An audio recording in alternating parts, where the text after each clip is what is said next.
Hello and welcome to the YouTube channel D Creations Resources. Today, let us understand how a rainbow forms. All of us are very fond of colors. Sometimes, when we look up at the sky in rainy seasons, we see a beautiful natural spectrum of sunlight appearing there. It consists of 7 colors arranged in the shape of a bow. Yes, precisely, it's a rainbow. As the name indicates, rain is a necessary part in the formation of a rainbow. Basically here, the tiny water droplets in the atmosphere during rainy season act like a prism. These droplets refract and disperse the incident light and then reflect it internally, causing total internal reflection. After that, there is a refraction again and a beautiful rainbow appears. Now, what are these phenomena? Dispersion refers to the phenomenon where the white light splits into its component colors, the 7 colors which we mentioned earlier. Yes, Vibgyor.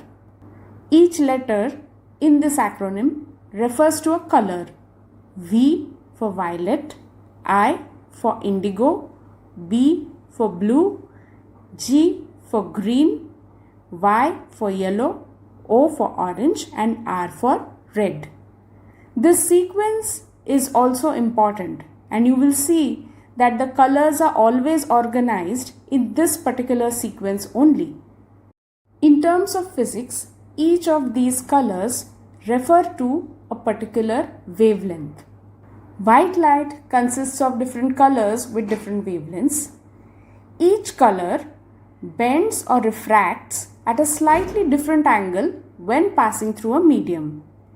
Since each of these colors is associated with a different bend or refraction, when white light enters a raindrop, it undergoes dispersion and hence it separates into its component colors: red, orange, yellow, green, blue, indigo and violet. This is just Vibgyor spelled the other way.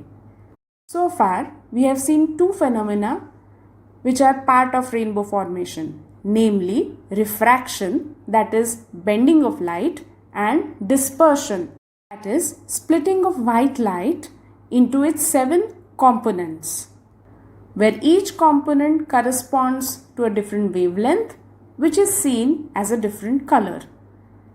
But this is not all. There is another phenomenon at work here. It is called total internal reflection. This happens when light rays travel from one medium to another and there is substantial difference in the density of these mediums. For example, water and air. Now, in total internal reflection, the ray of light is passing from one medium to the other and it is refracted at the junction separating the 2 media. At a specific angle of incidence, the incident ray of light is refracted in such a way that it passes along the surface of the medium. This particular angle of incidence is called the critical angle. The angle of refraction is 90 degrees. Now, when the angle of incidence is greater than the critical angle, the incident ray is reflected back to the medium and then it is called total internal reflection. So, can you see how many phenomena are involved so that this beautiful rainbow forms?